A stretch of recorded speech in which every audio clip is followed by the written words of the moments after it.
موجود ولا وقت معدود ولا أجل ممدود فطر الخلائق بقدرته ونشر الرياح برحمته ووتدا بالصخور ميدان أرضه هو الذي إله كل شيء وخالق كل شيء وصانع كل شيء وعالم بكل شيء هو الحي الذي يحيي كل حي وحي الذي يميت كل حي وحي الذي قبل كل حي وحي الذي بعد كل حي وحي الذي ليس كمثله حي والصلاة والسلام على رسول الثقلين محبوب رب المشرقين والمغربين جد الحسن والحسين مولانا ومقتدانا أبي القاسم محمد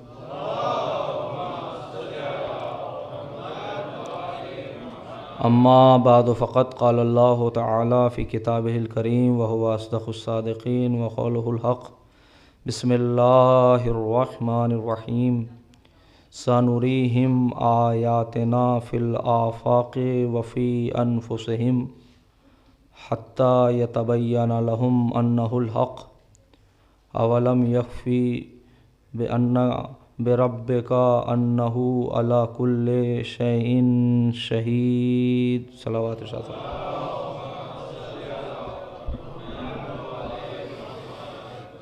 ایک اور صلوات ارشاد فرمائے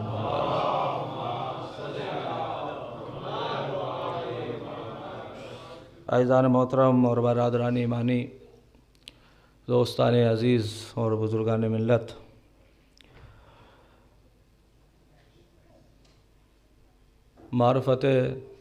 سفر معرفت انسان توحید تک، جس سلسلے سے ہم نے اپنے اس نورانی اور علمی اور معرفتی سفر کا آغاز کیا تھا، آج ہم اس کے 7ویں مرحلے میں داخل ہو رہے ہیں۔ عزیزان محترم، ظاہر سی بات ہے، معرفت توحید مقصد حیات انسانی ہے۔ معرفت توحید انسان کی زندگی کا محوری اور مرکزی کردار ہے۔ ظاہر ہے کہ جس سلسلے سے اب تک گفتگو پہنچی ہے، تاکہ آپ کے اذہان عالیہ کو آمادہ کرنے کے لیے چند کلمات جو کچھ ما سبق گزرا ہے اس کے سلسلے سے پیش کر دینا چاہتا ہوں۔ تعارف توحید کے سلسلے سے جو کچھ بیان کیا گیا، اس کی اہمیت اور عظمت کے ساتھ ساتھ میں نے آپ کی خدمت میں پیش کیا کہ توحید فطری ہے۔ اللہ نے فطریات کو 2 حصوں میں تقسیم کیا۔ ایک فطرت وہ ہے کہ جس کے بغیر انسان اپنی زندگی کو گزار نہیں سکتا تھا، ان فطریات کو کرنے پر انسان مجبور تھا۔ سونا انسان کی مجبوری ہے، کھانا انسان کی مجبوری ہے، پینا انسان کی مجبوری ہے۔ لیکن کچھ فطریات وہ ہیں کہ جو انسان اس کے بغیر مجبور نہیں ہے، لیکن اللہ نے فطرت میں ان چیزوں کو رکھا۔ فَأَلْهَمَا فُجُورَهَا وَتَقْوَاهَا، انسان کی فطرت میں اچھائیوں کو رکھا اور انسان کی فطرت میں برائیوں کو رکھا کہ وہ محسوس کر سکتا ہے کہ اچھی کیا چیز ہے اور بری کیا چیز ہے، اور اس کی فطرت میں جلال اور کمال کو رکھا کہ وہ جمال کو پسند کرتا ہے، کمال کی طرف کھنچتا ہے، اور اسی کے ساتھ ساتھ اس کی فطرت میں توحید کو رکھا۔ لیکن یہ وہ فطریات ہے کہ جس کے بغیر انسان زندگی جو ہے وہ گزار سکتا تھا۔ اس فطریات میں انسان کو مجبور نہیں بنایا گیا، بلکہ اس کو اختیار دیا گیا کہ چاہے وہ صحیح راستہ چنے، چاہے وہ غلط راستہ چنے، چاہے وہ توحید کو تسلیم کرے چاہے وہ توحید کو تسلیم نہ کرے. اور اس کے پیچھے اختیار اس لیے دیا کیونکہ انسان کو محل امتحان میں ڈالنا تھا، اور امتحان ہو نہیں سکتا تھا کہ جب تک کہ اختیار نہ ہو. توجہ کریے گا، ممکن نہیں تھا کہ انسان جو ہے وہ اگر مجبور ہو جاتا، اگر اس کا امتحان لے پروردگار کہ تم پانی پیو یا نہ پیو، تو ہر انسان اس میں فیل ہو جائے گا. تم کھانا کھاتے ہو یا نہیں کھاتے تو ہر انسان اس میں فیل ہو جائے گا. کیوں کہا فیل؟ اس لیے ہو جائے گا کیونکہ ہر انسان مجبور ہے، اس کے بغیر رہ نہیں سکتا. لیکن کچھ کام وہ ہیں کہ جس کے بغیر انسان رہ بھی سکتا ہے اور جو ہے اس کو عمل میں لا بھی سکتا ہے. تو اللہ نے خیر اور شر کے درمیان انسان کی فطرت میں اجمالی طور سے اچھائی اور برائی کو محسوس کرنے کی صلاحیت عطا کر دی. اسی میں توحید کو اس کے اندر رکھا، اور تاکہ انسان کو جب اختیار دیا جا سکے تو پھر اس کا امتحان لیا جا سکے، اور جب امتحان لیا جا سکے تو پھر جزا اور سزا کو معین اور مشخص کیا جا سکے. لہذا یہ ایک پہلو تھا. لیکن اللہ نے چاہا کہ وہ فطریات کہ جس میں ہم اختیار دے رہے ہیں، ہو سکتا ہے کہ ان فطریات میں سے کچھ مفاہیم وہ ہے کہ جہاں عقل انسانی نہیں پہنچ سکتی، جہاں فطرت انسانی نہیں پہنچ سکتی. لہٰذا ہم نے تربیت کے لیے 1,24,000 انبیاء بھیجے، اور اس کے ساتھ ساتھ کتابیں بھیجی تاکہ جو پاکیزہ فطرت ہے اس کو پاکیزگی تک برقرار رکھا جا سکے اور اسے کمال عطا کیا جا سکے.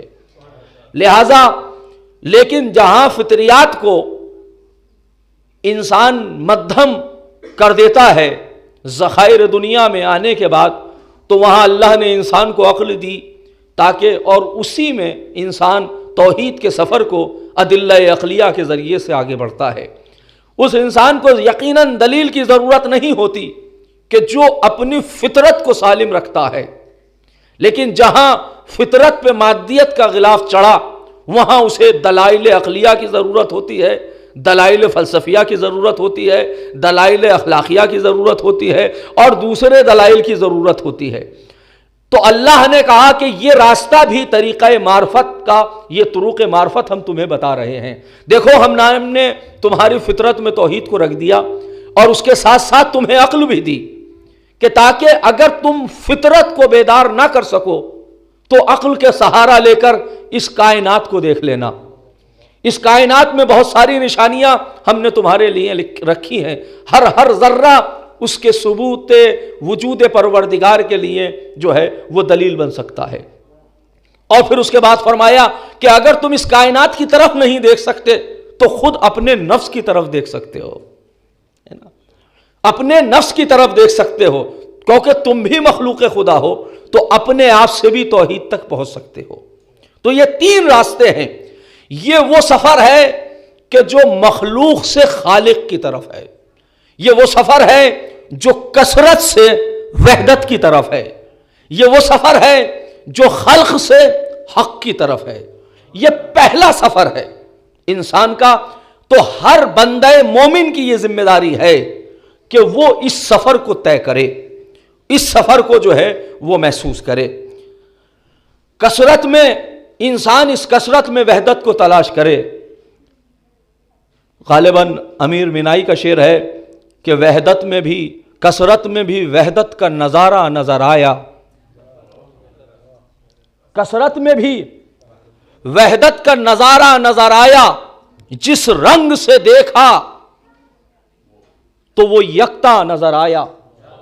تو جس، یا معصوم کی حدیث ہے، آپ کوئی بھی شے لیں اس میں اس کے پیچھے، اس کے دائیں، اس کے بائیں، ہر پہلو میں توحید کو محسوس کر سکتے ہیں. لیکن یہ آپ کا شعور فطرت اور شعور عقل ہے کہ آپ اس کو کس حد تک پروان چڑھاتے ہیں. لیکن عزیزان گرامی، آج کی جو گفتگو ہے وہ ہمارا دوسرا سفر ہے، اور یہ دوسرا سفر وہ ہے کہ جو ذات کی طرف ہے، یعنی میں کہوں کہ حق سے حق کی طرف ہے. توجہ کیجئے گا، وحدت سے وحدت کی طرف سفر، یعنی انسان کائنات میں تین چیزوں سے ذریعے، فطرت کے ذریعے سے، اس کائنات کے ذریعے سے، اور اپنے عقل اور جو ہے وہ اپنے نفس کے ذریعے سے توحید تک پہنچتا ہے۔ یہ سفر وہ ہے جو کثرت سے وحدت کی طرف تھا۔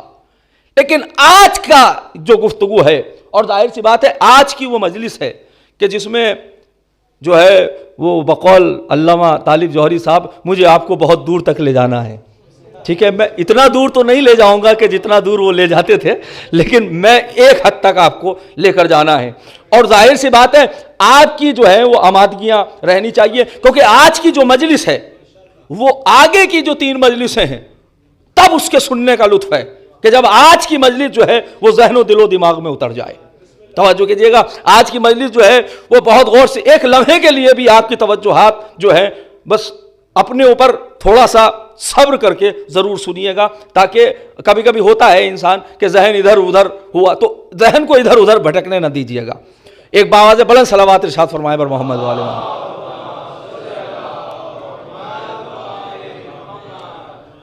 اب دیکھیے، اس کو سمجھنے کے لیے وحدت سے وحدت کی طرف سفر، حق سے حق کی طرف سفر، میں پہلے سے آپ کے تھوڑا سا ذہن کو آمادہ کر دیتا ہوں۔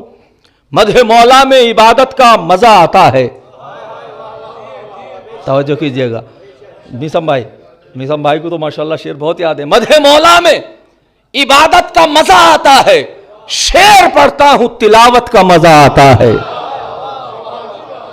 مدح مولا میں عبادت، بھائی مدح مولا میں عبادت کا مزہ آتا ہے، شعر پڑھتا ہوں تلاوت کا مزہ آتا ہے۔ اے نصیری تیری باتیں بھی عجب باتیں ہیں۔ مدح مولا میں عبادت کا مزہ آتا ہے، شعر پڑھتا ہوں تلاوت کا مزہ آتا ہے۔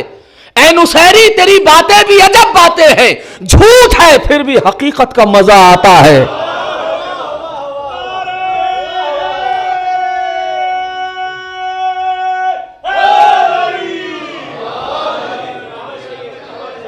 بھائی میمنہ اپنی جگہ ہے، مگر میسرہ پہ کاظمی صاحب کی حیبت لگ رہی ہے مجھے۔ ایک صلوات پڑھتے پر محمد وآل محمد۔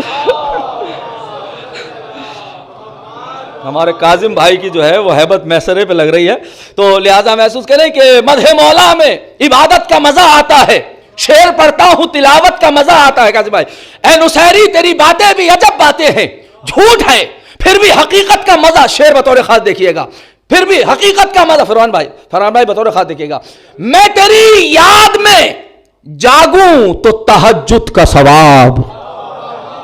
آپ شب بیداریاں کرتے ہیں نا، ملاحظہ فرمائیے گا، میں تیری یاد میں جاگوں تو تہجد کا ثواب، سو رہوں تو شب ہجرت کا مزہ آتا ہے۔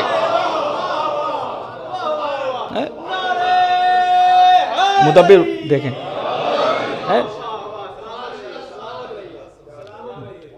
میں تیری یاد میں جاگوں تو تہجد کا ثواب، سو رہوں تو شب ہجرت کا مزہ آتا ہے۔ اور اہل دنیا نہ سمجھ پائیں گے حیدر کا مزاج۔ آصف بھائی شعر دیکھیں گے، اہل دنیا نہ سمجھ پائیں گے حیدر کا مزاج، ان کو فاقوں میں سخاوت کا مزہ آتا ہے۔ اہل دنیا نہ سمجھ پائیں گے، اہل دنیا نہ سمجھ پائیں گے حیدر کا مزاج، ان کو فاقوں میں سخاوت کا مزہ آتا ہے۔ جب صفے ماتم شبیر بچھا لیتا ہوں، اپنے آنگن میں ہی جنت کا مزہ آتا ہے۔ جب صفے ماتم شبیر بچھا لیتا ہوں، اپنے آنگن میں ہی جنت کا، اور یہ شعر شاید اپنی نوعیت کا منفرد ہو، صرف آنسو ہی تو مال غم شبیر نہیں، صرف آنسو ہی تو مال غم شبیر نہیں، دل بھی خون روئے تو رقت کا مزہ آتا ہے۔ اور اب شعر، آخری شعر ملاحظہ فرمائیے گا، صرف آنسو ہی تو مال غم شبیر نہیں، دل بھی خون روئے تو رقت کا مزہ آتا ہے۔ اہل دنیا نہ سمجھ پائیں گے حیدر کا مزاج، ان کو فاقوں میں سخاوت کا مزہ آتا ہے۔ عشق مولا سے یہ ضد کرتا ہے میسم کا مزاج، جان دے کر ہی محبت کا مزہ آتا ہے۔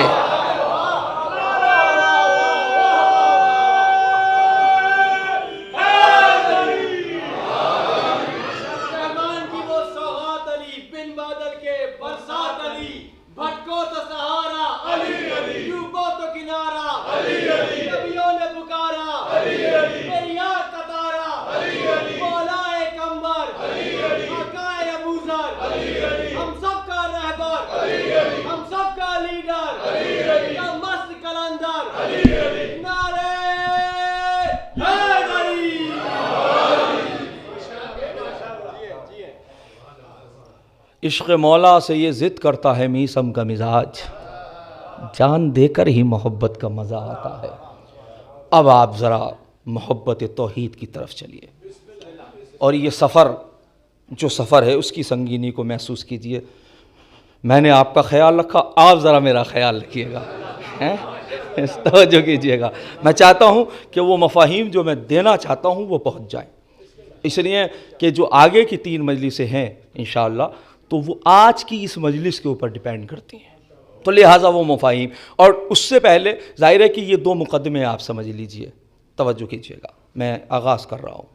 یہ 2 مقدمے کو سمجھیے تاکہ ذیل مقدمہ سمجھ میں آئے۔ ہو سکتا ہے کہ مقدمہ طویل ہو جائے، ذیل مقدمہ مختصر ہو، اور تفصیلات انشاءاللہ پھر ذیل مقدمہ 3 مجلس سے وہ ذیل مقدمہ کی شکل میں ہے، لیکن یہ 2 مقدمے آپ محسوس کیجئے گا۔ دیکھیں منطق میں، اور ظاہر ہے کہ فلسفہ اس سے قریب ہے، قبلہ تشریف فرما، وجود جہاں اطوار وجود کی بحث ہوتی ہے وہاں 4 وجود بتائے جاتے ہیں، بہت غور کیجئے گا، 4 وجود بتائے جاتے ہیں، جس میں سے 3 وجود اعتباری ہیں اور 1 وجود حقیقی ہے۔ اب آپ دیکھیے گا، اس کو ذرا محسوس کیجئے گا۔ کہا ایک وجود وہ ہے کہ جس کو وجود لفظی کہا جاتا ہے، جیسے میں کہوں ماں، پانی، تو پانی جس وقت میں نے لفظ بولا تو یہ وجود لفظی ہے۔ ایک وجود ہے وجود کتبی، آپ نے پانی کو لکھا، یہ ہے کتبی وجود، رائٹنگ والا وجود، یہ بھی ایک وجود ہے، اور یہ وجود کوئی معمولی وجود نہیں ہے، لکھا ہوا وجود بھی معنی رکھتا ہے۔ یہی تو وجہ ہے کہ اگر اس وجود کی عظمت نہ ہوتی تو یہ حکم نہ ہوتا کہ قرآن کو بغیر وضو کے ہاتھ نہ لگانا۔ یہ وجود ہے، یہ کلام الہی کا وجود کتبی ہے، توجہ کیجئے گا۔ اور اس مقدمے کو ثابت میں اس میں یہ کرنا چاہ رہا ہوں کہ تاکہ آپ یہ سمجھیں، یہ پہلا مقدمہ ہے کہ قرآن کا اور اہل بیت کا رشتہ کیا ہے، تب آپ حق سے حق کو سمجھیں گے، توجہ کیجئے گا۔ پہلا جو مقدمہ ہے اس کا عنوان یہ ہے کہ قرآن اور اہل بیت کا رشتہ کیا ہے، اس کو آپ سمجھیں گے، اور اس میں یہ 4 وجود ہیں تاکہ رشتہ سمجھ میں آئے قرآن اور اہل بیت کا۔ ایک وجود کتبی، لکھا ہوا وجود، ایک وجود لفظی، بولنے والا وجود، جو لفظ آپ اپنے زبان سے ادا کرتے ہیں، ایک وجود ذہنی کہ جس سے آپ عالم کہے جاتے ہیں۔ آپ کو جب کہا لفظ پانی تو آپ کے ذہن میں جو تصویر آتی ہے پانی کی، وہ آپ کا وجود ذہنی ہے۔ اور ایک ہے وجود حقیقی کہ جو اصل پانی ہوتا ہے کیا یہاں پر؟ جی یہاں پر یہ، تو یہ اصل پانی ہے، یہ وجود حقیقی۔ تو کتنے وجود ہو گئے؟ 4 وجود ہو گئے۔ اس وجود، توجہ کیجئے گا، اس وجود حقیقی کو وجود خارجی بھی کہا جاتا ہے، لیکن یہ تینوں وجود جو ہیں، لفظی، ذہنی، کتبی، یہ وجود اعتباری ہیں لیکن وجود ہیں، اور یہ وجود حقیقی ہیں۔ اس وجود کے آثار اور اس وجود کے آثار الگ الگ ہیں۔ دیکھیں خارج میں جو آگ ہوتی ہے وہ جلا دینے والی ہوتی ہے، لیکن جو آپ کے ذہن میں تصویر ہے آپ کی، کیا وہ بھی جلاتی ہے؟ اگر وہ جلاتی تو پھر ذہن نہ باقی رہتا۔ توجہ کر رہے ہیں؟ تو اب محسوس کر رہی ہے، یہ جب اگر 4 ہیں، وجود کتبی، وجود لفظی، وجود ذہنی اور وجود حقیقی اور خارجی، اگر مجھے پیاس لگتی ہے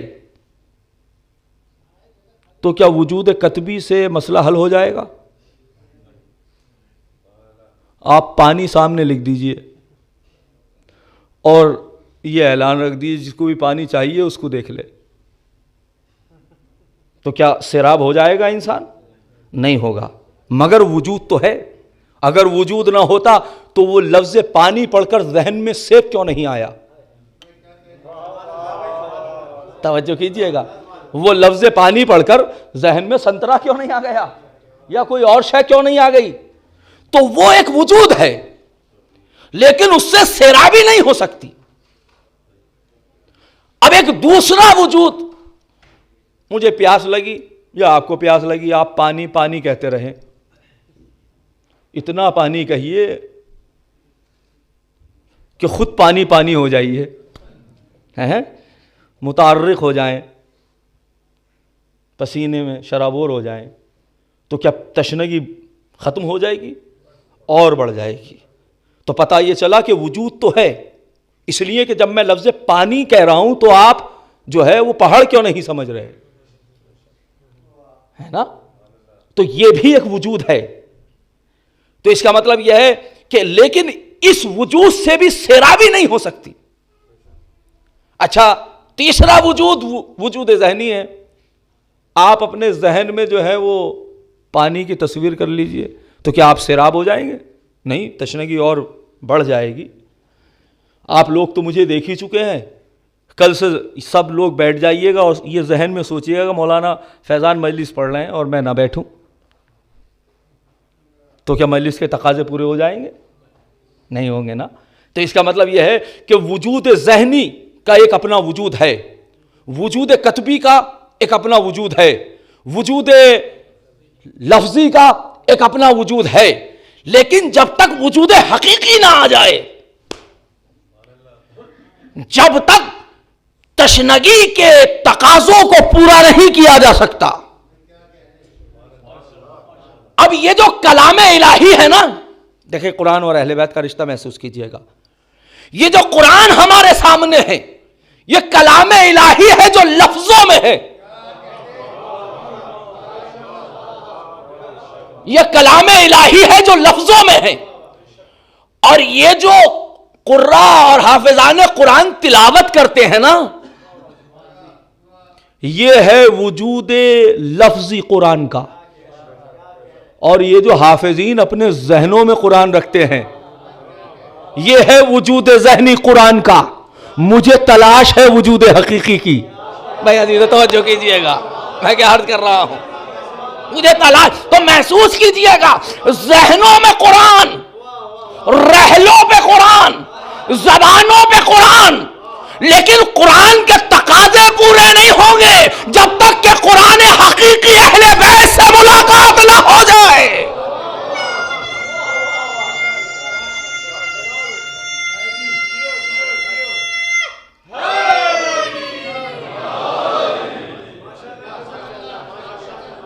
یہ ہے قرآن کا وجود حقیقی۔ محمد و آل محمد قرآن کے وجود حقیقی ہیں، یہ ذہن میں رکھیے گا۔ اب یہ جو پورا مقدمہ ہے یہ ایک مقدمہ ہے جو طے ہو گیا۔ اب دوسرا مقدمہ سنیے، دیکھیں دوسرے مقدمہ کا جو موضوع ہے اس کا تھا قرآن اور اہل بیت۔ اس کو ذہن میں رکھیے گا، یہ جو چیز ہے یہ نہیں کہ اب نبڑ گئے اس سے تو بھول جائے، اس کو ذہن میں رکھیے گا کیونکہ اس سے ابھی کام ہے۔ دوسرا مقدمہ بناتا ہے تعارف کا، معرفت کا ذریعہ کیا ہوتا ہے، معرفت کا طریقہ کیا ہوتا ہے، کسی کو پہچاننے کا طریقہ کیا ہوتا ہے۔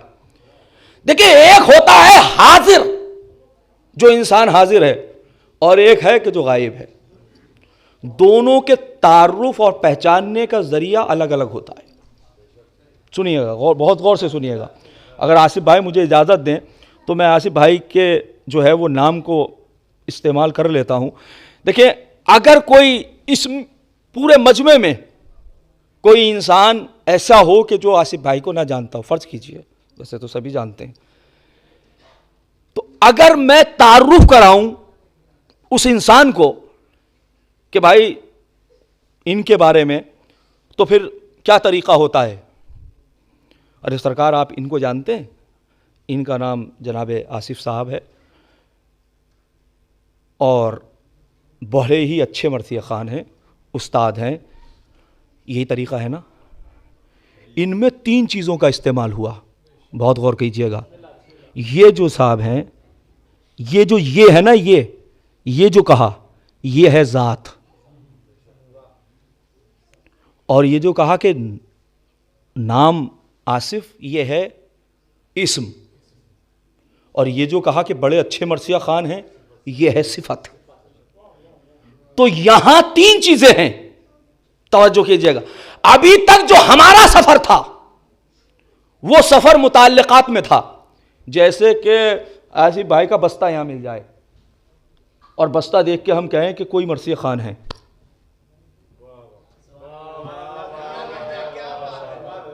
ویسے ہی کائنات کو دیکھ کر ہم خالق تک پہنچے تو، مگر یہ نہ پتا چلا کہ وہ خالق ہے کیسا. توجہ کیجئے گا، یہ پہلا سفر وہ تھا کہ جو خالق تک پہنچا رہا تھا، مگر خالق کی کیفیات، ظاہر ہے وہ کیفیات سے مبرہ ہے، لیکن خالق کی معرفت نہیں کرا رہا تھا. توجہ کیجئے گا. تو یہ ایک طریقہ ہے جو حاضر میں ہے. تو حاضر کا طریقہ پہلے ذات کو کہ آپ ان کا نام فلاں ہے، صفت فلاں ہے. اچھا، اگر آصف بھائی سے ہی میں یہ کہوں کہ میں ایک نوح خان کو جانتا ہوں، اس کا اگر میں تعارف کراؤں تو کس طریقے سے آپ کسی غیر کا تعارف جو حاضر نہ ہو اس کا تعارف کیسے کراتے ہیں؟ بھائی ذرا محسوس کیجئے گا. اس کا تعارف کیسے کرائیں گے؟ آپ اس کا کہیں گے ارے صاحب ہماری بستی میں بڑے ہی اچھے نوح خان ہیں، یا بڑے ہی اچھے جو ہیں وہ مرثیہ خان ہیں، ان کا نام مثلا عرفان ہے مثلا. تو یہاں پر طریقہ کیا ہوا؟ یہاں پہلے یا تو نام لیتا ہے، اسم، یا صفت لیتا ہے، کیونکہ ذات ہے ہی نہیں. توجہ کیجئے گا. تو یہاں یہ کی جگہ وہ استعمال کرتا ہے. وہ کہے بڑے اچھے مرثیہ خان ہیں، صفت پہلے آ گئی. ان کا نام عرفان ہے، نام پہلے آ گیا. ان کا نام، تو یہ ان کا جو ہے یہ ہے ذات. تو اس کا مطلب یہ ہے کہ تعارف کا ذریعہ دو طریقے سے ہے. اگر ذات سامنے ہو تو پہلے ذات کو، پھر اسم کو، اسم کی جمع اسما، پھر صفت کو، صفت کی جمع صفات.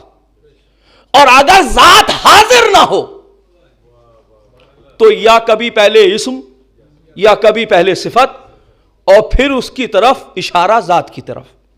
یہی تو تین طریقے ہیں نا، یہ تو دو طریقے ہیں، اس کے علاوہ کوئی تیسرا طریقہ نہیں ہے. مجھے انصاف سے بتائیے گا، توجہ کیجئے گا، ذات الہی کی معرفت وہ ذہن میں رکھیے گا ذرا. یہ مقدمہ واضح ہو گیا. یہاں پر ایک سوال بس پوچھنا چاہ رہا ہوں اور بات تمام ہو چکی ہے. اور وہ سوال یہ ہے کہ جس وقت آپ کوئی بھی لفظ لیتے ہیں، مثلا اگر میں نے جیسے لفظ محترم آصف صاحب کہا تو کیا ان کا پورا وجود آپ کے اندر آ گیا یا تصویر آئی؟ تصویر آئی نا. تو پتہ یہ چلا کہ ایک ہے نام الف مدہ سواد اور فے، آصف یہ ہے حروف، یہ ہے اسم، اور ایک ہے معنی اسم کہ جو ذہن میں ہے، اور ایک ہے وجود جو پہلا مقدمہ ہے وہ ذہن میں رہے. تو ایک وجود ہے جو خارج میں ہے. توجہ کیجئے گا، ایک وجود ہے جو خارج میں ہے. اب آپ مجھے بتائیے کہ آپ قرآن میں لفظ عالم پڑھتے ہیں، وہ عالم ہے، وہ شافی ہے، وہ قادر مطلق ہے. تو آپ جب دعا کرتے ہیں یا غفار تو یہ غین فے واو رے سے کرتے ہیں؟ غفار سے کرتے ہیں؟ حروف سے کرتے ہیں؟ کہا نہیں، حروف سے نہیں کیا جا سکتا. پھر کس سے کرتے ہیں؟ جو ذہن میں غفار کے معنی ہے، جو ذہن میں معنی ہے اس سے کرتے ہیں. کہا نہیں، اس سے بھی نہیں کیا جا سکتا. کیوں؟ اس لیے کہ مولا فرماتے ہیں کل ما تصورتموہ تخیلتموہ فہو مخلوق لکم ومردود الیکم. اس لیے کہ جو کچھ تم سوچو گے وہ تمہاری مخلوق ہوگی اور تمہاری طرف پلٹ جائے گی.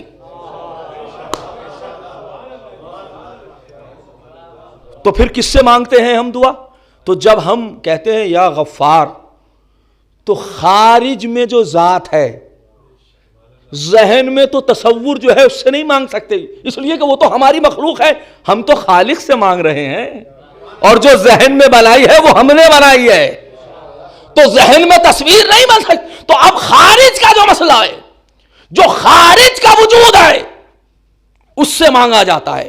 اب ذرا آپ محسوس کیجئے، اگر یہ ساری بات واضح ہے تو میں آپ سے یہ کہنا چاہتا ہوں، ذات کا جو مسئلہ ہے، ذات تک انسان کی رسائی نہیں ہو سکتی. مثلا جیسے ہم کبھی کبھی کیسے ذات کے بارے میں سوچتے ہیں کہ مثلا آپ آنکھیں بند کر کے اور آصف بھائی کے وجود کے بارے میں سوچیں، یہ نہ سوچیں کہ وہ مرثیہ خان ہیں، یہ نہ سوچیں کہ ان کا نام آصف ہے، آپ صرف یہ سوچیں کہ ان کی ذات کیسی ہے، بغیر کسی نام اور بغیر کسی صفت کو ملائے ہوئے صرف ذات کا تصور کریں. یہ ممکن ہے یا نہیں؟ آپ آصف بھائی کی ذات کے بارے میں سوچ سکتے ہیں یا نہیں؟ بھائی جو ان کا وجود ہے اس کے ڈھانچے کے بارے میں سوچ سکتے ہیں یا نہیں؟ بالکل سوچ سکتے ہیں وجود کے ذات کے بارے میں. لیکن یہاں پر کہا ہے ذات کے بارے میں آپ نہیں سوچ سکتے، اللہ کی ذات کے بارے میں آپ نہیں سوچ سکتے. ذات جب تک کہ اس میں علم کا اضافہ نہ کریں، قدرت کا. اب جہاں آپ نے دوسرے اضافے کیے تو وہ صفت ہو گئی، توجہ کیجئے گا، یا نام آپ نے کر دیا. لیکن ذات بے محوہ ذات کے اعتبار سے اگر سوچے تو کہیں ذات کو سوچنا منع ہے. اسی لیے معصوم نے فرمایا لا تفکروا فی ذات اللہ فتہلکوا، خدا کی ذات کے بارے میں نہ سوچنا ورنہ ہلاک ہو جاؤ گے. یا کہا کہ جو تم سوچ رہے ہو وہ تو تمہارے ذہن کی خلقت ہے اور تمہاری بنائی ہوئی مخلوق ہے، اور جو تمہاری بنائی ہوئی مخلوق ہو وہ تمہارا خالق کیسے ہو سکتا ہے؟ تو لہذا ذات کے بارے میں نہ سوچنا. تو اب دو ہی پہلو بچتے ہیں. ذات کے بارے میں یہ نہیں ہے کہ وہاں سے منائی دی ہے، منائی دی یہاں سے ہے کہ ہمارے اندر اتنی پاور نہیں ہے، ہمارے اندر اتنی کیپیسٹی نہیں ہے. یہ نہیں ہے کہ نور دینے میں، توجہ کیجئے گا. اچھا یہاں ایک بات میں آپ کو پیش کر دوں، ذرا محسوس کیجئے گا. آپ آئینے کے سامنے کھڑے ہیں اور آئینہ یہ آپ کا وجود ہے، آئینے میں جو سامنے چیز ہے عکس آپ کا، وہ آپ کا وجود ہے یا نہیں؟ لیکن اس میں کیا شے نہیں ہے، آپ ہیں بھی اور نہیں بھی. توجہ کیجئے گا میں کیا عرض کر رہا ہوں. اور صرف وہاں نہیں، پانی میں دیکھ لیجئے. اچھا چلیے اور مثال، سورج کی جو روشنی ہے، روشنی سورج ہے یا سورج نہیں ہے؟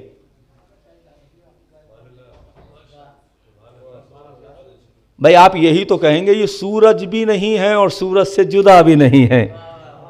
اگر آپ سمجھ لیں اس مصرے کو جو میر تقی میر کا شعر ہے، کیا ہے؟ خدا سے جدا نہیں پایا میں نے علی کو، خدا نہیں پایا پر خدا سے جدا نہیں پایا. توجہ کر رہے ہیں؟ میں نے علی کو خدا نہیں پایا پر خدا سے جدا نہیں پایا. یہ وہ نور ہے جو سورج نہیں ہے مگر سورج سے جدا بھی نہیں ہے. اگر آپ کہو گے یہ سورج ہے تو غلط، اور کہو گے سورج سے الگ ہے تو غلط. تو یہی تو وجہ ہے کہ اگر محمد کو اپنے جیسا کہو گے تو غلط، علی کو اپنے جیسا کہو گے تو غلط ہے، اور اگر خدا بناؤ گے تب بھی غلط ہے نا. توجہ کیجئے گا. تو لہذا ذات تک رسائی نہیں ہو سکتی. کہا دیکھو تم ہماری ذات تک نہیں آ سکتے. تو اب ذات صفات اور اسما کے ذریعے سے آتے ہو. اچھا ہمارے نام اور ہمارے صفات، ہمارے نام ہمارے والدین رکھتے ہیں، تو اب اللہ کا نام کون رکھے؟ اللہ کا نام کون رکھے؟ اسی لیے اس نے کہا کنتو کنزن مخفیہ، میں چھپا ہوا خزانہ تھا. اس لیے کہ خلقت کی صفت تھی مگر ابھی خلق نہیں کیا تھا. رازق کی صفت رکھتا تھا مگر ابھی رزق نہیں دیا تھا، ہے نا. تو اب آپ اسما اور صفات، اسم اور صفات. اب دیکھیں میں نہیں چاہتا کہ آج کی حد تک جو ہے وہ گفتگو کو ذرا محسوس کیجئے گا. بس ہو گئے وہ مرحلے جہاں تک مجھے جو ہے لانا تھا. بخور علامہ طالب جوہری صاحب خدا ان کے درجات کو بلند فرمائے، یہی وہ مرحلہ فکر ہے کہ جہاں پر آپ کو مجھے لے کے آنا تھا. تو لہذا صرف اسم اور صفت کا بہت زیادہ فرق نہیں ہے تعارف کے اعتبار سے. آپ کہیں آصف بھائی ان کا نام آصف بھائی ہے، یا آپ یہ کہیں بہت اچھے مرثیہ خان ہیں، مقصد کیا ہے آپ کا؟ ذات کو پہچنوانا. لیکن اسم اور صفت میں فرق یہ ہے کہ جس وقت نام لیا جاتا ہے تو تبادر ذات کی طرف ہوتا ہے، اور جب صفت لی جاتی ہے، جب اس میں صفت، تو ذات کی طرف اشارہ نہیں ہوتا، صفت کی طرف تصور ہوتا ہے. صرف اتنا فرق ہے، ورنہ تعارف میں دونوں ایک ہیں، معرفت میں، پہچنوانے میں دونوں میں کوئی خاص فرق نہیں ہے. تو لہٰذا اب میں آپ کو زیادہ ان باریکیوں کی طرف نہیں لے جانا چاہ رہا، لہٰذا میں اسم پر بات کو رکھتا ہوں، توجہ کیجئے گا. تو اب اسماء ذات کے ذریعے سے خدا تک پہنچا نہیں جا سکتا، ذات کو نہیں چھو سکتے، تو اسماء کے ذریعے سے. تو اب اللہ کے نام کون رکھے؟ اب اسماء دو طریقے کے ہیں. ایک اسماء وہ ہوتے ہیں کہ جو اسماء ذاتی ہوتے ہیں، ذات کا حصہ، یعنی وہ صفت ہیں مگر ذات کا حصہ ہے. جیسے علیم، علم ہونا، قدرت ہونا، حیات ہونا، یہ ہمیشہ سے تھا اور ہمیشہ سے ہے اور ہمیشہ رہے گا. لیکن رازق، جب مخلوق خلق کی، رزق دیا، تب رازق بنا. ہمیشہ سے رازق نہیں تھا، قابل رزق تھا. استعداد پانا ایک الگ چیز ہے، لیکن بالفعل تو جتنے بھی اسماء صفات افعالیہ ہیں، میرا کہنے کا مقصد یہ ہے، تو وہ جتنے بھی ہیں وہ ہمیشہ سے نہیں تھی. جب ذات نے اپنے آثار دکھائے تو نتیجے میں وہ یہ کیفیات ابھر کر سامنے آئیں کہ خالق، جب اس نے خلق کیا تو خالق کہلایا، جب اس نے رزق دیا تو رازق کہلایا، جب اس نے لوگوں کو بخشا تو غفور کہلایا، جب اس نے رحم کیا تو وہ رحیم کہلایا، اور جب کوئی تھا ہی نہیں تو وہ کس کو رزق دیتا جو رازق کہلاتا؟ وہ کس کو اس نے خلقت نہیں کی تھی جو خالق کہلاتا؟ لیکن وہ علیم تھا اس وقت بھی کہ جب علم نہیں تھا، وہ حی تھا اس وقت بھی جب حیات نہیں تھی، وہ قادر تھا اس وقت بھی کہ جب ہمیں شعور قدرت نہیں تھا. یہ صفات وہ ہیں جو ذاتیاں ہیں. تو اب اللہ کے اسماء، ہمارے نام تو ہمارے والدین رکھ دیتے ہیں، یا چاچا، ماموں، خالو، کوئی بھی رکھ دیتا ہے، اور کبھی کبھی مولانا صاحب رکھتے ہیں، اور اب تو وہ فیشن چلا آیا ہے کہ پتہ نہیں کہاں کہاں سے نام آتے ہیں، یہ بھی نہیں پتہ چلتا کہاں سے رکھتے ہیں. اس لیے کہ وہ نام سے پتہ چل جاتا ہے کہ کسی عالم کا رکھا ہوا نہیں ہے. کہا صاحب کیا نام ہے؟ کہا صاحب بیٹی ہے. کیا نام ہے؟ کیا انما ہے. تو بھئی یہ انما کون سا نام ہے؟ انما کا کیا مطلب ہے؟ انہ کا مطلب ہے حصر، یعنی حرف ہے، پورا لفظ بھی نہیں ہے. کہ ان کا کیا نام ہے؟ ان کا نام ہے انمتا. انمتا پورا سینٹینس ہے. اللہ تو نے نعمت نازل کی، انمتا تو نے نعمت نازل کی، انم تو میں نے نعمت نازل کی. تو عجیب عجیب نام ہے. علینا، میرے اوپر، یعنی عجیب ہے، علینا میری طرف یا علینا میرے اوپر، یہ سب نام ہے. تو یہ کیا ہے؟ کہا مولانا یہ سب قرآن سے نکالے ہیں. تو ہے تو قرآن میں، اس میں تو کوئی بھی شک نہیں ہے، قرآن میں نام تو ہے. تو اب ہر حال بھائی قرآن میں تو شیطان کا نام بھی ہے،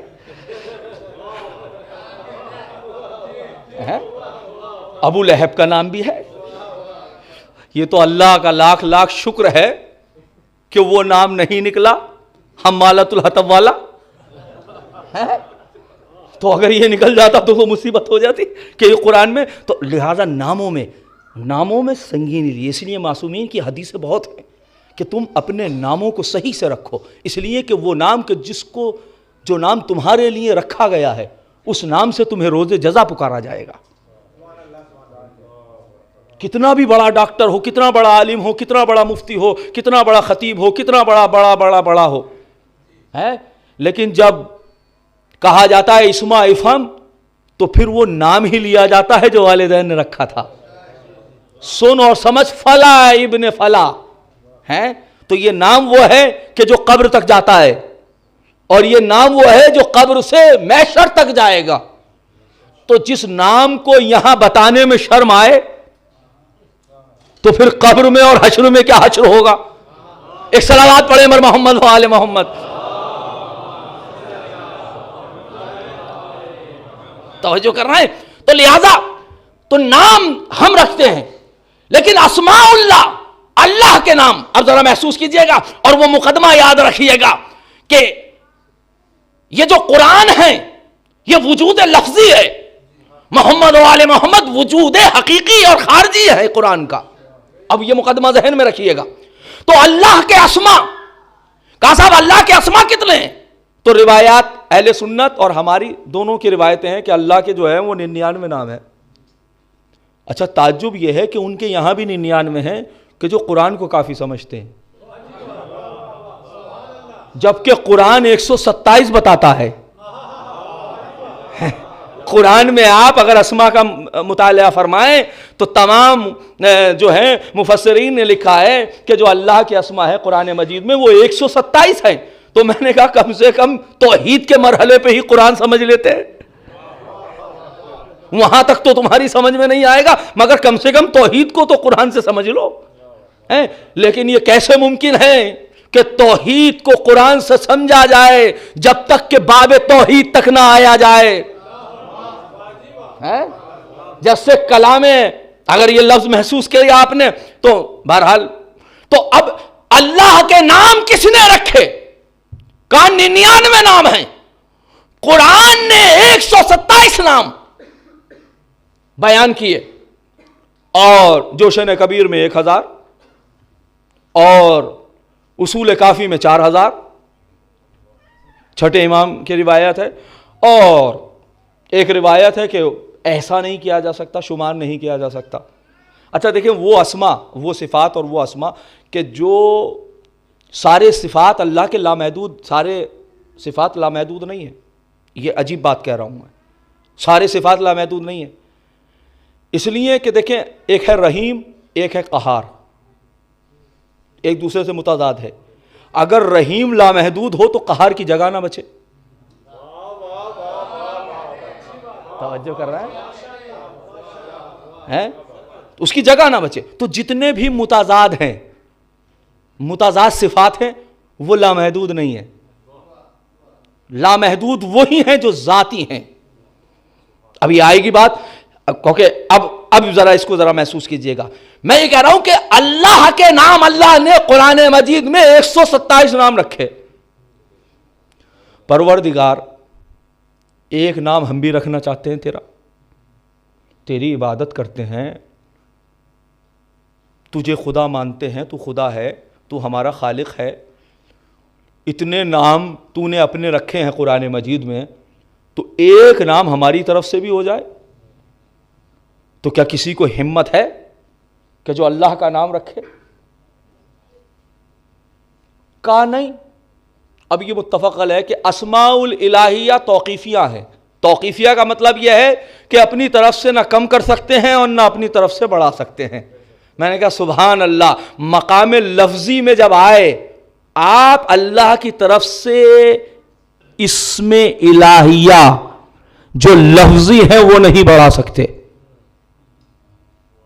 اور میں جملہ کہہ رہا ہوں اگر آپ محسوس کر سکیں، جب انسان اتنا مجبور ہے کہ اسماء اللہ لفظیہ اپنی طرف سے نہیں بڑھا سکتا تو پھر جو اسماء اللہ وجودیہ ہیں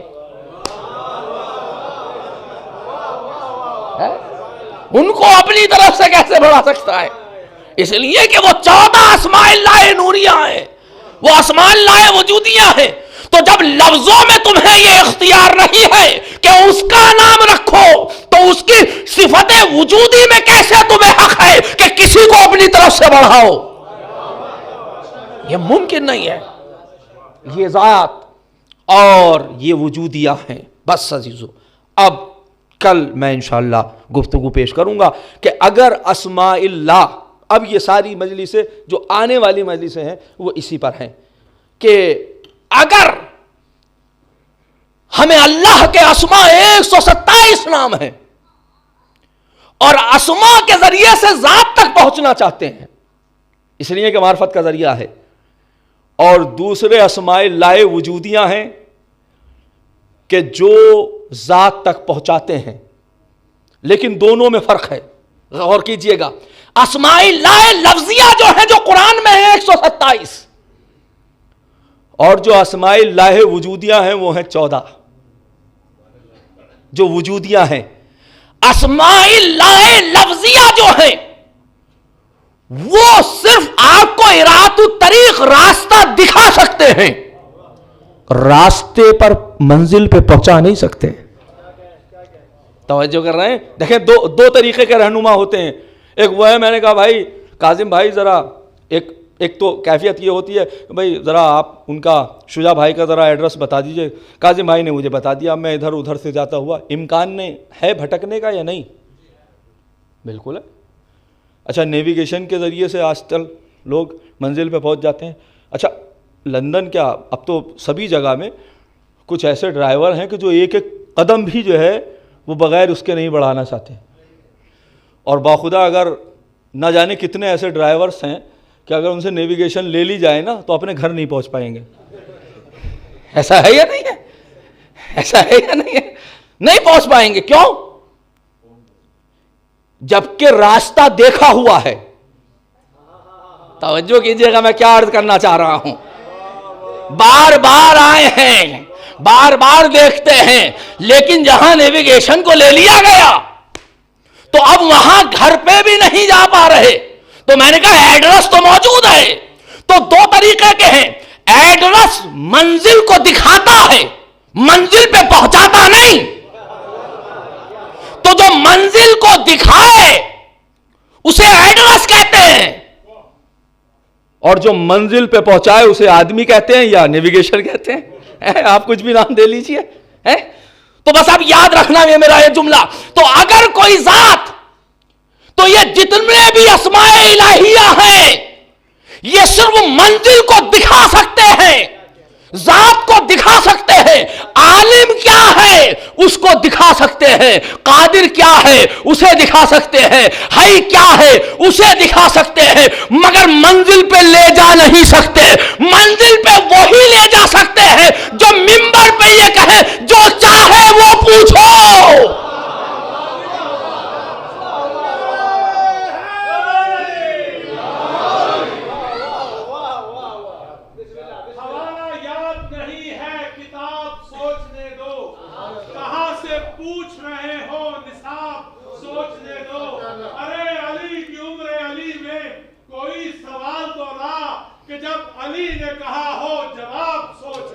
کیا بات ہے, سبحان اللہ.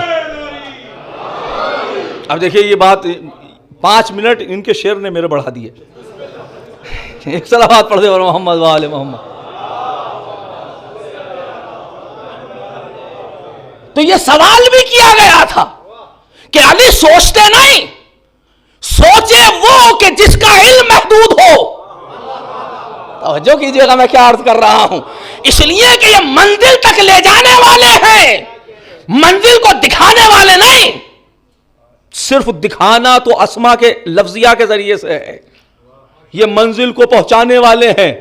اور منزل کو, اور کسی نے پوچھا کہ علی ہر بات کا جب بھی سوال کیا جاتا ہے جواب دیتے ہیں, سوچتے نہیں. کہا تیرے ہاتھ میں انگلیاں کتنی ہیں؟ کہا 5. کہا سوچا نہیں؟ کہا علی یہ تو سامنے کی بات ہے. تو آپ تو نکتہ سنتے رہتے ہیں لیکن میں تو الگ بات کہنا چاہ رہا ہوں. کہا کہ جس طرح یہ تیرے ہاتھ میں انگلیاں ہیں ویسے علی کے سامنے کائنات ہے. تو یہ تو ہم جیسے کم علموں کے لیے نکتے ہیں, لیکن جو محققین ہوتے ہیں نا وہ نگاہ اور مصلحت امامت اور لہجہ امامت کو محسوس کرتے ہیں. وہ کہنے لگے صاحب امام نے یہی کیوں کہا کہ تیرے ہاتھ میں انگلیاں کتنی ہیں, یہ کیوں نہیں کہا تیرے چہرے پر ناک کتنی ہے یا تیرے چہرے پر آنکھیں کتنی ہیں؟ کہتے ہیں امامت, جملے کی قدر کیجئے گا, امامت بغیر مصلحت کے لہجہ نہیں بدلتی. امامت بغیر مصلحت کے لہجہ نہیں بدلتی. تو امام نے یہ کیوں کہا 5؟ اس لیے کہ عالم امکان میں عوالم 5 ہیں. توجہ کر رہے ہیں؟ میں نے کہا نا آپ نے 5 منٹ بڑھوا دیے. عالم امکان میں عوالم 5 ہیں, اور وہ 5 کون سے ہیں؟ قوس نزولی، قوس صعودی، یعنی یہ عالم امکان ایک طریقے کا تیر کمان، ایک اوپر سے نیچے کی طرف، ایک نیچے سے اوپر کی طرف. سب سے پہلی جو خلقت ہے وہ ہے عالم عقل کی. عالم عقل سے انسان آتا ہے عالم ارواح کی طرف، جسے قرآن عالم ذر سے تعبیر کرتا ہے. میں نے ابھی آیت پڑھی تھی الستو بربکم، کیا میں تمہارا پروردگار نہیں ہوں؟ قالوا بلا، یہ عالم ارواح کی بات ہے. اور پھر آتا ہے عالم دنیا کی طرف. تو دنیا کو دنیا کہتے ہی اس لیے ہے کہ بلندی سے پستی کی طرف آیا ہے. اچھا مجھے بتائیے، جو بلندی سے پستی کی طرف آئے اس نے ترقی کی؟ توجہ کیجیے گا. اب جواب آپ خود ایک جملے میں سن لیجئے. جو امتحان محل امتحان میں ہو، جو محل امتحان میں ہو، وہاں پستی یا بلندی نہیں دیکھی جاتی، امتحان کے بعد فیصلہ ہوتا ہے. توجہ کیجیے گا. تو عالم دنیا کی طرف آیا، اور عالم دنیا سے یہ انسان عالم برزخ کی طرف، سب جتنے جا رہے ہیں عالم برزخ کی طرف جا رہے ہیں، اور پھر عالم برزخ سے عالم آخرت کی طرف. اسی کا تو نام ہے انا للہ و انا الیہ راجعون. جہاں سے سفر شروع کیا تھا وہیں پہ پہنچی وہیں پہ خاک. اب یہ تو خاک ایک رمز ہے، ورنہ تو ظاہر ہے اس سے مراد جوہر انسانی ہے. پہنچی وہیں پہ خاک جہاں کا خمیر تھا. تو یہ تو مثال ہم جیسے مادی پرستوں کے لیے ظاہر ہے یہ مثال دے دی گئی، پہنچی وہیں پہ خاک جہاں کا خمیر تھا، ورنہ معاملہ تو جوہر انسانی کا ہے. یہ خاک تو خاک میں مل جاتا ہے، یہ خاک تو یہ خاکی انسان تو خاک میں مل جاتا ہے. یا نور رہتی ہے یا امر الہی رہتا ہے، اس کے علاوہ تو کچھ بہتا نہیں ہے. تو اب عزیزان گرامی، امام نے جو یہ کہا تیرے ہاتھ میں انگلیاں کتنی ہیں، بس آخری جملہ ہے، تیرے ہاتھ میں انگلیاں کتنی ہیں؟ کہا 5 انگلیاں ہیں. تو امام کہنا یہی چاہتے تھے کہ جیسے تیرے ہاتھ میں 5 انگلیاں ہیں، ویسے علی کے سامنے عالم عقل ہے، عالم ذر ہے، عالم دنیا ہے، عالم برزخ ہے، عالم آخرت ہے.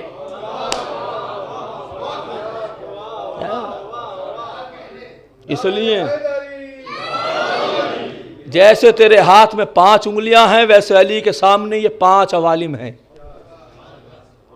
تو اب پتا چلے گا کہ جب یہ علم لامحدود ہے تو اس کا علم لامحدود کیسا ہوگا. اب یہ کیفیت کا پتا چلے گا. اس لیے کہ ذات کو جاننا اور ہے، ذات کو پہچاننا اور ہے. اور بس آخری جملہ، بھئی یہی وجہ ہے کہ رسول نے اپنی زندگی میں 2 ہی چیزیں دی، یا قرآن دیا یا اہل بیت دیا. آواز دیا، ایک جاننے کا ذریعہ ہے، ایک پہچاننے کا ذریعہ ہے. ایک منزل کو دکھانے کا ذریعہ ہے، ایک منزل پہ پہنچانے کا ذریعہ ہے. ایک صلوات پڑھ دے محمد وآل محمد.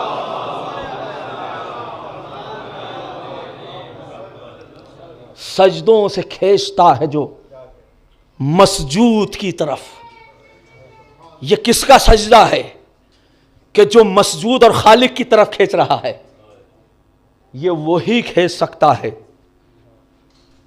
کہ جو منزل کو دکھانے والے ہوتے ہیں، وہی کھینچ سکتے ہیں. سجدوں سے کھینچتا ہے جو مسجود کی طرف، تنہا وہ ایک اشارہ ہے معبود کی طرف. یہ کون ہے؟ یہ حسین کا سجدہ ہے کہ جو انسان کو کھینچ رہا ہے. اور صرف حسین نہیں، حسین کے اصحاب ہیں. ظہر کا وقت قریب ہو چکا ہے. ایک مرتبہ ابو سمامہ سیداوی آئے بارگاہ امام میں، بارگاہ صبر میں، اور آنے کے بعد کہتے ہیں مولا لقد حان وقت الصلاۃ، مولا نماز کا وقت ہو گیا. امام نے آسمان کی طرف دیکھا اور ایک مرتبہ فرمایا نام الآن حان وقت الصلاۃ. اے میرے صحابی، اب نماز کا وقت شروع ہوا.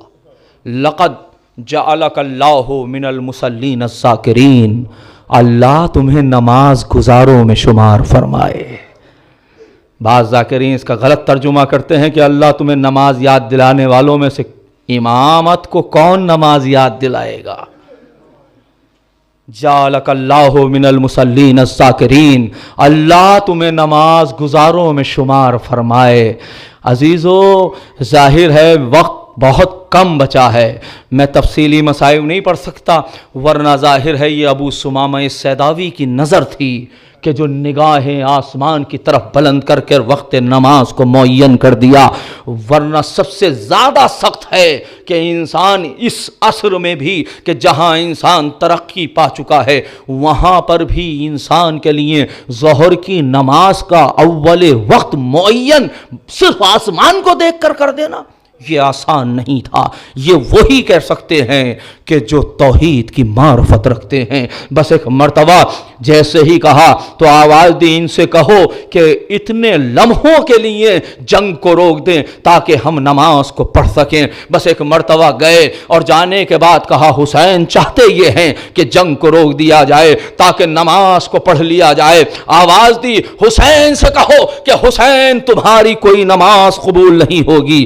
اللہ اللہ، عزیزو گلے پہ خنجر چلا دینا بڑا آسان ہے، مگر اس طریقے سے جملہ کہہ دینا یہ اتنا سنگین جملہ تھا کہ جس کی سنگینی کو فقیہ کربلا حبیب ابن مظاہر نے محسوس کیا، اس لیے کہ یہ توہین امامت ہے۔ اور آواز دی مولا مجھے اجازت دیجئے کہ اسے فنار کر دوں۔ عزیزو نماز جنت میں جا کر پڑھوں گا۔ جب اصل اور اصول کی بات آتی ہے مولا امامت اصول میں سے ہے، پہلے میں اس کو تمام کر دیتا ہوں۔ ایک مرتبہ امام نے آواز دی، اگر یہ ہمیں، میں ہاتھوں کو جوڑ کر عرض کروں گا مولا آخر نماز مجھ چھوٹا سا طالب علم بھی جانتا ہے کہ جہاد کی کیفیت میں نماز کو اشاروں میں پڑھا جا سکتا ہے، آپ نماز اشاروں میں کیوں نہیں پڑھ لیتے؟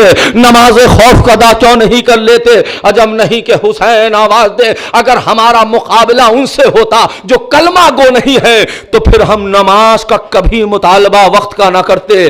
ہم ذہن انسانی کو جھنجھوڑ رہے ہیں، ہم آنے والوں اشقیاں کا کہ ضمیروں کا جھنجھوڑ رہے ہیں۔ ارے کس کو قتل کرنے کے لیے آئے ہو؟ اس کو قتل کرنے کے لیے آئے ہو جو ایک لمحے کے لیے بھی نماز شب کو فراموش نہیں کرتا، جو اول وقت پہ نماز کو جو ہے یاد رکھتا ہے۔ امام نے ایک جملہ کہا تھا، جعلک اللہ من المصلین الذاکرین، اللہ تمہیں نماز گزاروں میں شمار فرمائے۔ کربلا بتا رہی ہے جو نماز کو اول وقت پہ یاد کرتا ہے وہ دعائے حسین کا مستحق ہوتا ہے۔ بس عزیزو ایک مرتبہ حسین نے آواز دی، اگر یہ ہمیں نماز کی اجازت نہیں دیتے تو صحیح ہم کربلا کے جنگل میں، کربلا کے ریگزار میں انہیں نماز پڑھ کر دکھائیں گے۔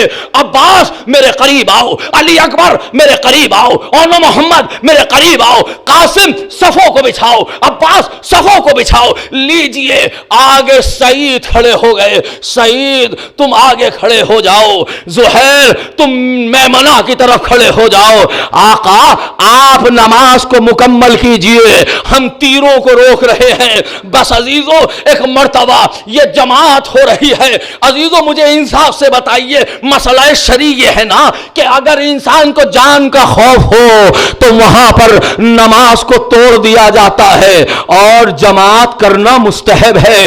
مولا جان کا بچانا واجب ہے، آپ نماز کی خاطر، نماز کی ادائیگی کی خاطر یہ سعید کی قربانی کیوں دے رہے ہیں؟ یہ زہیر کی قربانی کیوں دے رہی ہے؟ عجب نہیں کہ حسین آواز دے، تم نے کربلا کو سمجھا نہیں، تم نے مسئلے کو محسوس نہیں کیا۔ جہاں نماز پڑھی جائے وہاں جان کا بچانا واجب ہے، لیکن جہاں نماز کو بچایا جائے وہاں جان کی قربانی واجب ہوتی ہے۔ کربلا میں نماز نہیں پڑھی جا رہی ہے، کربلا میں نماز کو حسین بچا رہے ہیں۔ تب تیرے گزار پر ایک مرتبہ سعید میرے آگے کھڑے ہو جاؤ۔ ایک مرتبہ وہ افراد، چند افراد حسین کے پیچھے نماز پڑھ رہے ہیں، تکبیر کو بلند کیا، اللہ اکبر، ادھر سے 4000 افراد تیروں کی بارش کر رہے ہیں۔ مجھے انصاف سے بتائیے دو طریقے کے لوگ ہیں، ایک وہ ہیں کہ جو نماز امام کے پیچھے پڑھ رہے ہیں،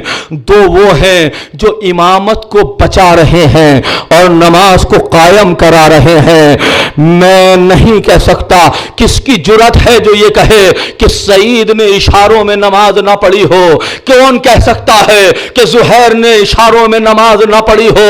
ارے سب مسئلوں کو جاننے والے ہیں، سب فقیہ ہیں، سب اصحاب حسین کے علم رکھنے والے ہیں، تو اشاروں میں نماز ہو رہی ہے، مگر میں یہ فیصلہ نہیں کر سکتا کہ وہ نماز افضل ہے جو فرادہ اشاروں میں امام کی حفاظت کے لیے ہو رہی ہے، یا وہ نماز کہ جو امام کی اتباع میں جماعت کے ساتھ ہو رہی ہے۔ لیکن سعید ایک جملہ کہہ رہے ہیں، ہاتھوں کو بلند کر کے کہہ رہے ہیں، پروردگار سعید کو اتنی زندگی دے کہ میرا آقا نماز کو مکمل کر لے۔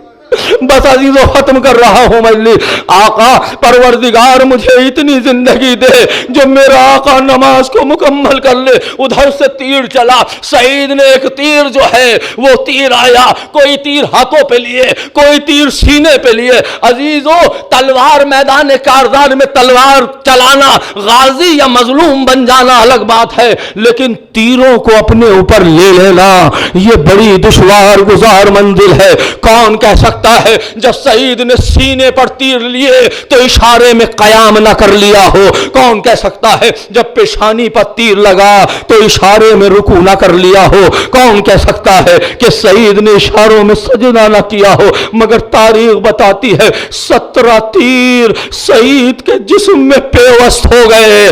سعید میں اب ہمت نہ رہی کہ کھڑے ہو سکے، مگر زبان پر یہی جملے ہیں، پروردگار سعید کو اتنی زندگی دے کہ میرا مولا نماز کو مکمل کر لے، میرا آقا نماز کو مکمل کر لے۔ بس ادھر امام نے سلام کو پھیرا، وعلینا ورحمت اللہ وبرکاتہ، ادھر سعید گرے۔ بس ایک مرتبہ دوڑ کر امام سعید کے پہلو کو گئے اور سر کو اپنے زانو پہ رکھا۔ سعید کوئی وصیت نہیں کرتے، بس ایک جملہ کہتے ہیں، حل وفیت یا ابن رسول اللہ، اے فرزند رسول کیا میں نے اپنے وعدے کو پورا کر دیا؟ اے آقا کیا آپ کی نماز مکمل ہو گئی؟ ہاں ہاں سعید تمہاری نماز مکمل ہو گئی۔ زہیر سے کہتے ہیں، اے زہیر ارے میرے آقا کا خیال رکھنا۔